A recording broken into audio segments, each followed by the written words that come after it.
ఎస్సీల మీద కూడా ఎస్సీ అట్రాసిటీ కేసులు పెట్టగలిగారంటే మరి ఏ రకంగా వాళ్ళ పరిపాలన జరిగిందో ప్రజలందరూ కూడా చూసి ఈ రోజు 11 సీట్లకి వాళ్ళని దింపారనేది కూడా జగన్మోహన్ రెడ్డి ఈ రోజుకి కూడా మర్చిపోకుండా వైఎస్ఆర్సీపీ ప్రభుత్వ నాయకులు ఈ రోజు కూటమి ప్రభుత్వం చేస్తున్నటువంటి అభివృద్ధి సంక్షేమము దళితులకి ఎంత పెద్ద ఎత్తున అండగా ఉంటూ ఈ రోజు వాళ్ళను ప్రోత్సహిస్తూ వెళ్తున్నటువంటి పరిపాలనలో ఇష్టానుసారంగా అబద్ధపు ప్రచారాలు చేస్తూ ఈ రోజు ఇంకా దౌర్జన్యాలకి పాల్పడుతూ ముందుకు వెళ్తా ఉన్నారు.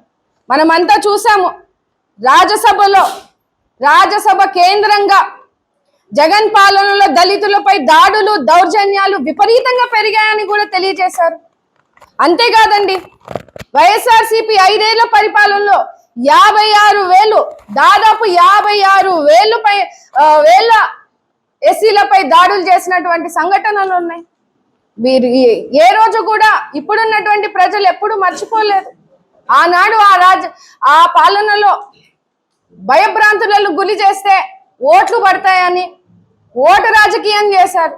నా దళిత, నా ఎస్సీలు, నా ఎస్టీలు అని చెప్పి వెన్నుపోటు పొడిచి మీ అందరికీ తెలుసు జగన్ రెడ్డి పరిపాలనలో సప్లాన్ నిధులన్నిటి కూడా దారి మళ్లించి ఆ నిధులన్నీ కూడా నిర్వినియోగం చేసి ఎస్సీ సంక్షేమాన్నే భూస్థాపితం చేసినటువంటి ఘనత కూడా జగన్మోహన్ రెడ్డి గారికి చెందుతుందని కూడా ఈ సందర్భంగా గుర్తు చేస్తా ఉన్నాం.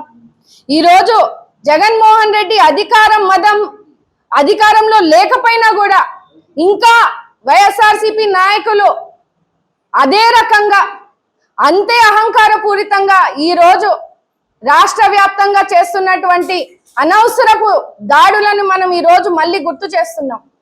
ప్రజలందరూ కూడా విసిగిపోయి ఈ రోజు వాళ్ళ పరిపాలన వద్దు, ఆ దౌర్జన్యాలు మనకు వద్దు, అందరం కలిసి కట్టుకొని ఈ రోజు రాష్ట్రాన్ని ముందుకు తీసుకెళ్ళాలి.